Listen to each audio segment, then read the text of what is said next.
Magnifying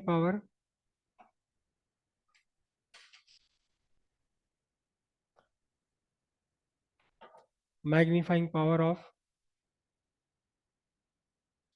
simple microscope. और इसमें condition कौन सी बनी है? कंडीशन आपके लिए बनी क्या?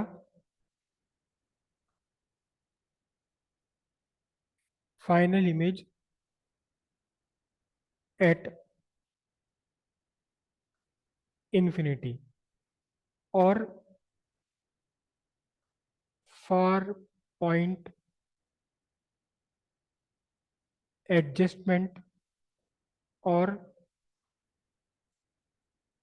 रिलैक्स्ड आई adjustment.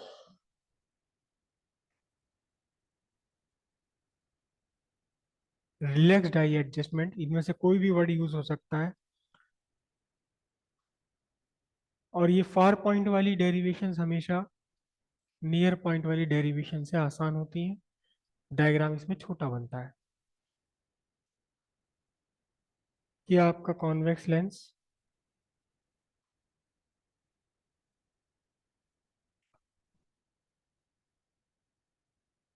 Equi convex lens use किया जाता है अक्सर। Focus point 2f, focus 2f।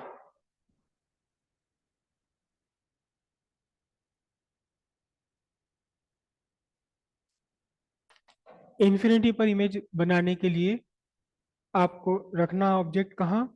आपको ऑब्जेक्ट रखना है फोकस पॉइंट पर। ध्यान रखिएगा कि ऑप्टिकल इंस्ट्रूमेंट से हमेशा ऑब्जेक्ट की ही साइड में इमेज बननी चाहिए, तभी दिखाई देगा वो। वर्चुअल इमेज फोकस पर रखा आपने, एक लाइट इंसिडेंट हुई parallel to principal axis, refraction के बाद ट्रांसमिट हो गई through focus. Another light ray incident towards, incident through optical centre, pass undeviated, सीधी सीधी निकली चली गई। और अब ये दोनों लाइट रेस कहीं भी नहीं मिलेंगी। आप इन्हें पीछे एक्सटेंड कर दें तो ये माना जाता है कि जाकर ये इन्फिनिटी पर मिल गई। और कहीं यहां जाकर इमेज बन रही है। This is the angle subtended by image beta. A B is object. Angle subtended by object find करने के लिए आपको ऑब्जेक्ट रखना पड़ेगा एल डी डी वी पर। उसको एफ या टू एफ से कोई मतलब नहीं, एफ टू एफ लेंस इससे कोई मतलब नहीं। आपने यही ऑब्जेक्ट कहाँ रखना होगा? एल डी डी वी पर। यही ऑब्जेक्ट है, इसका नाम हम A1 B1 रख देते हैं, लेकिन है वही। और कहाँ आपको रखना है? एल डी डी वी, जिसे कि आप लिखते हैं डी। और अब बिना इस लेंस के बेयर आई से सीधे सीधे आंख से आपको देखना है, तो ये बना आपका angle subtended by the object alpha.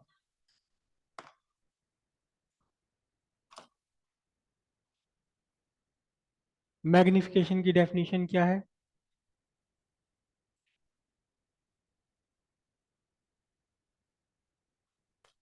Bye the definition of magnifying power m equals beta by alpha.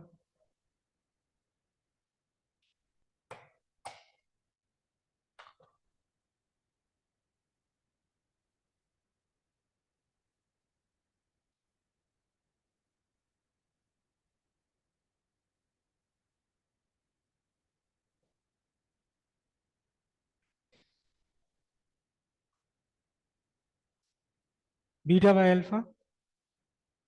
और फॉर स्मॉल वही कहानी,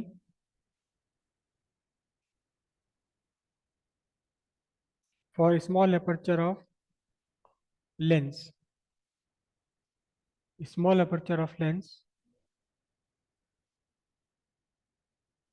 alpha and beta are small, hence m equals tan beta by tan alpha. tan beta आपने यहाँ से निकालना है triangle A O B से, A B upon O B. tan beta equals A B upon O B, tan alpha A one B one upon O B one, A one B one by O B one. और जो object A B है वही आपने खिसकाया है L D D we पर, तो फिर अब आपका लिए एम कितना बचा? अब आपके लिए एम रहा कितना? O B one by O B. Substitute कर दी ने इनकी वैल्यूज। यहां ओ बी आपके पास है -f, और ओ से लेकर बी वन तक कितना है आपका? -b। सब्स्टिट्यूट कर दीजिए, m equals -f by -d। और अब आपके पास फॉर्मूला बना simply f by d।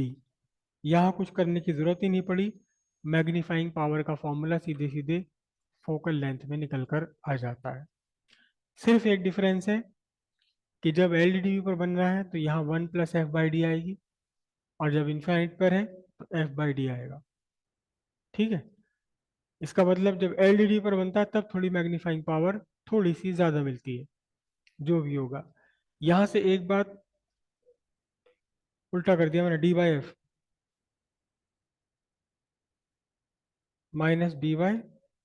-d/-f d/f। तो यहाँ से एक बात और आपकी निकल कर आती है इस फॉर्मूले से, क्या कि जितनी फोकल लेंथ छोटी होगी उतना ही लार्जर मैग्निफिकेशन आपको मिलेगा। इसीलिए जब आप मैग्नीफाइंग ग्लास की तरह यूज करते हैं अ, किसी भी कॉन्वेक्स लेंस को, तब वो लेंस आपको मोटा लेना पड़ता है। मोटा लेंस जितना मोटा होता है उसकी फोकल लेंथ कम होती है, पावर ज्यादा होती है। कीजिए से